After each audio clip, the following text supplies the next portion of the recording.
Hi, John Hess from FilmmakerIQ.com. I just saw Avengers Endgame, and as the rest of the internet and blogosphere go nuts, figuring out every which way to cover and mine this phenomenon of a movie for clicks, I wanted to toss my thoughts into the ring and provide perhaps what might be a slightly different perspective. Now don't worry, this video will not contain any spoilers. Instead, I'd rather talk about where Avengers sits in cinematic history, or rather, where I think it will sit. First, let me just say this. The film is exceptionally satisfying for anyone that has kept up with at least the past few movies. I don't particularly like to pick apart films like this because as a viewer, I'm not privy to all the decisions and debates that occurred behind the scenes. Although there might have been some things that maybe didn't have the intended effect on me, overall, the film worked exceptionally well. It's a can't miss and frankly, essential viewing if you've been following these films. Now, if you have any doubts about seeing the film, go see it. Okay, who am I kidding? Probably a good chunk of you have already seen it, or maybe on your third viewing. What I want to talk about today is how we should look at Avengers Endgame as filmmakers, or even just film industry enthusiasts and spectators. There's this rather lazy trend in armchair analysis that likes to take one example, like Avengers Endgame, and extrapolate far-reaching conclusions about the entire industry. I think that is, first, unfair to the industry of largely independent creatives, and second, unfair to the monumental accomplishment that Avengers Endgame really is. First, there is this notion that comic book superhero movies are taking over popular culture, that films are becoming more and more serialized. While yes, it is absolutely true that superhero genre is hitting grand slams at the box office, let's be truly honest about which studio is providing the majority of those films. It's Marvel. It's not that the industry is turning into nothing but comic book superhero movies, it's the fact that one studio, Marvel, is simply killing it.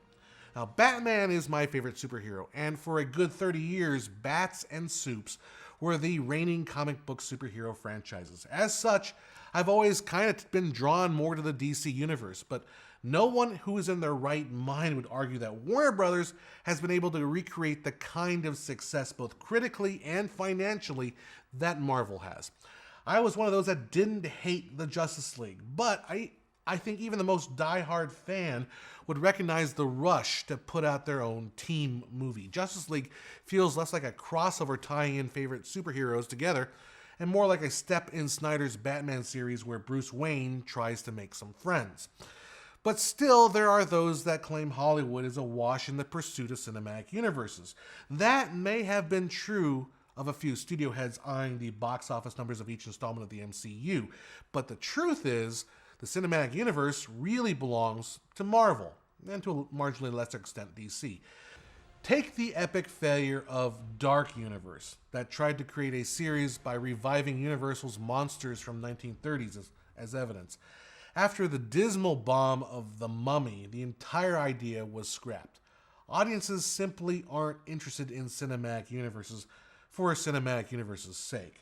In both Warner Brothers and Universal's cases, they underestimated what Marvel has been doing.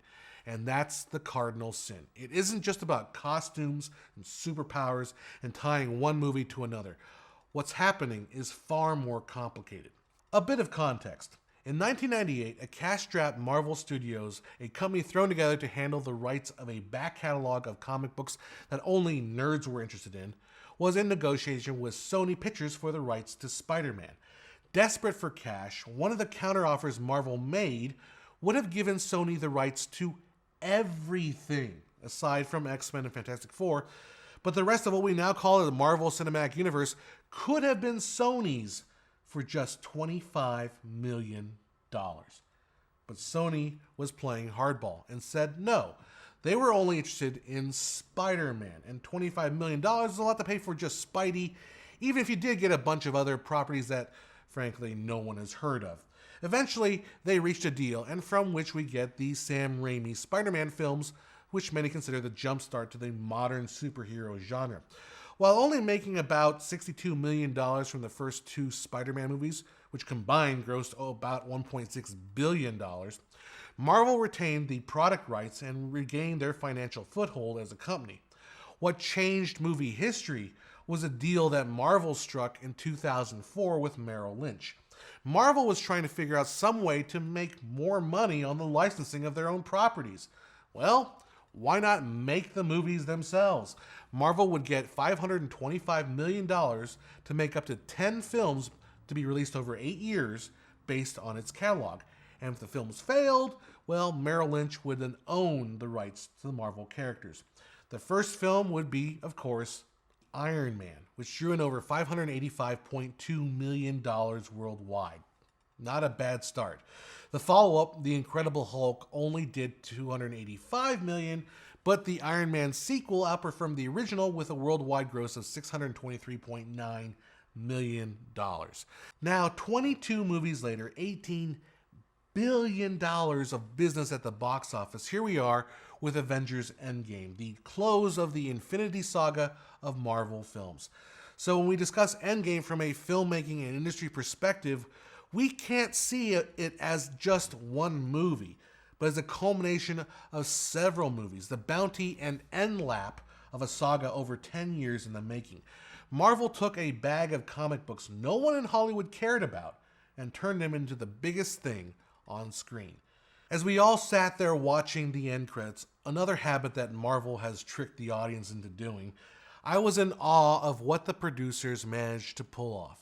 Endgame is something that everyone involved ought to be proud of. A truly remarkable but unique accomplishment in the history of cinema. You can't look at Endgame as a trend in Hollywood because it is the exception of Hollywood.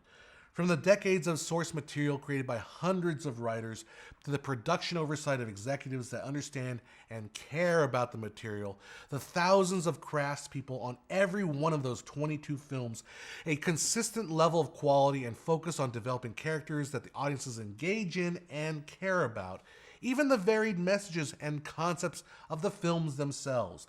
That superpowers don't mean you can just bully everyone around. That being super means you ultimately have to reflect the better nature of humanity, from hope and altruism to courage and kindness.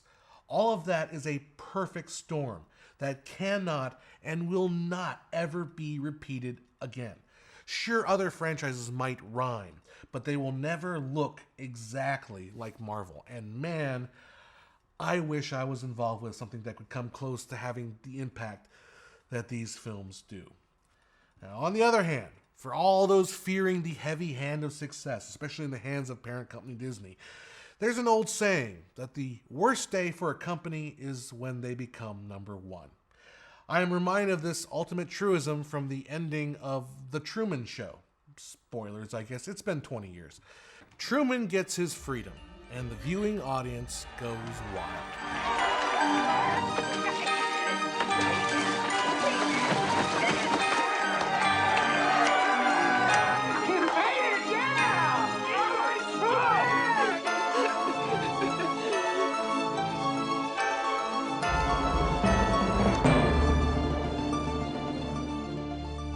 Cease transmission. Ceasing transmission.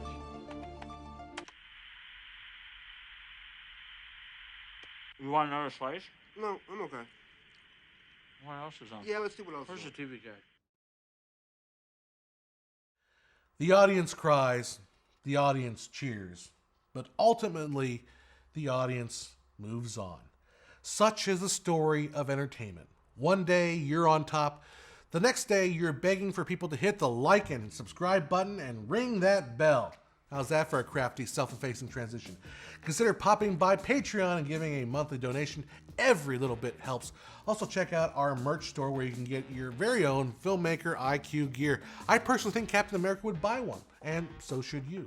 That's all we have for now, folks. Go out and see Avengers Endgame if you haven't already, and I'll see you next time at FilmmakerIQ.com.